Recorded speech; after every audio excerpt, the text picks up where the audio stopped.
Et si on sortait? L'agenda du week-end. Avec Bouchra. Et les filles, cette semaine, un agenda culture sous le signe de la littérature. D'abord avec le Salon international de l'édition et du livre, le Ciel, qui se tient actuellement à Casablanca, qui se poursuivra jusqu'à ce dimanche tout dernier week-end. Faut donc en profiter. Cette année, plus d'une dizaine de pays africains ont répondu présent, avec en prime plusieurs invités de marque. Alors la semaine dernière, je vous parlais de la lecture musicale offerte par l'auteur franco-rwandais Gaël Faye. Et bien ce soir, l'Institut français de Casablanca vous offre cette rencontre avec Majid Sharfi, le chanteur et parolier du groupe Zebda. Je ne sais pas si vous en rappelez. Tomber la chemise, tomber la arrête, tomber. Oui. Gros Très moment bien. nostalgie, pardon. Très bien, 10 sur 10, Amna. Merci, Alors, c'est gentil. ce groupe toulousain s'en rappelle. Alors, Majid Sharfi, Amna, est devenu écrivain, en fait. Il a sorti 2 livres. Et puis là, il revient avec son tout dernier bouquin, baptisé Ma part de Gaulois, un roman sélectionné par le Goncourt, s'il vous plaît. Dans cet ouvrage, Majid Sharfi entreprend un travail d'introspection autour de l'identité, des inégalités, du communautarisme ou de l'immigration. Une quête parfois douloureuse, mais truffée d'anecdotes drôlissimes. Alors je ne peux bien entendu que vous recommander d'aller écouter ces textes et surtout de rencontrer ce monsieur, ce grand monsieur qui sera là. Ça se passe donc ce soir à l'Institut français de Casablanca. Toujours dans le cadre du Ciel, demain à 16h, vous pourrez rencontrer l'écrivain marocain Abdellah Taïa qui vous présentera son dernier roman, celui qui est digne d'être aimé, un livre un peu autobiographique plutôt, dans lequel il raconte un petit peu sa vie en France.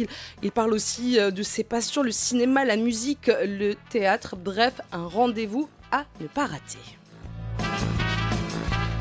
De la littérature, les filles, oui, encore et toujours, mais du côté de Libreville, cette fois-ci. Alors, l'université de Libreville consacre 2 jours à l'auteur Joseph Tonda, un écrivain cité parmi les 50 personnalités africaines les plus influentes en 2016. Joseph Tonda est un professeur titulaire de sociologie à l'université Omar Bongo. Cet événement vous propose de découvrir les œuvres donc de cet intellectuel dont l'univers est profondément ancré dans notre continent, sa culture, son histoire. Bref, c'est passionnant.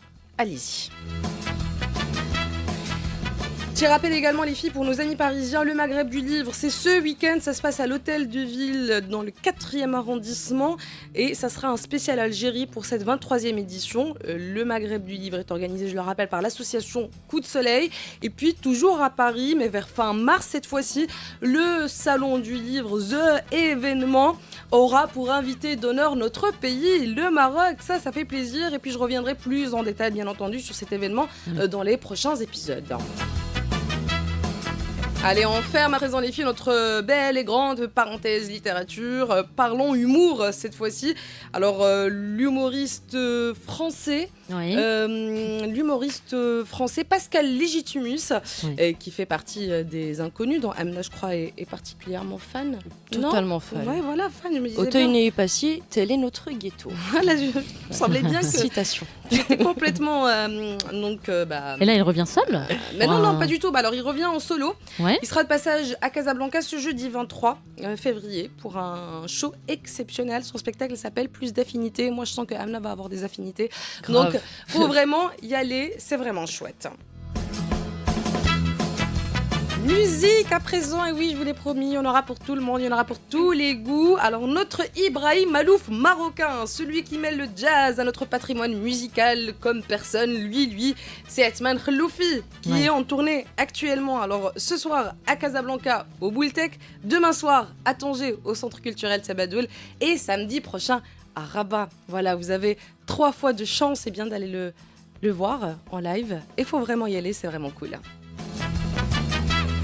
Et puis, on clôture cet agenda culture en douceur avec le concert des Mezzo Quartet ce soir à la Villa des Arts de Rabat.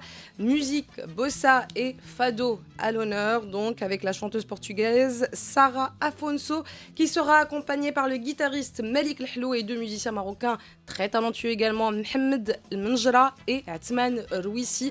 C'est donc ce soir à la Villa des Arts de Rabat et moi j'adore cet endroit, j'adore ce lieu. Je crois que je l'ai trop dit ici. Donc allez-y, c'est vraiment chouette.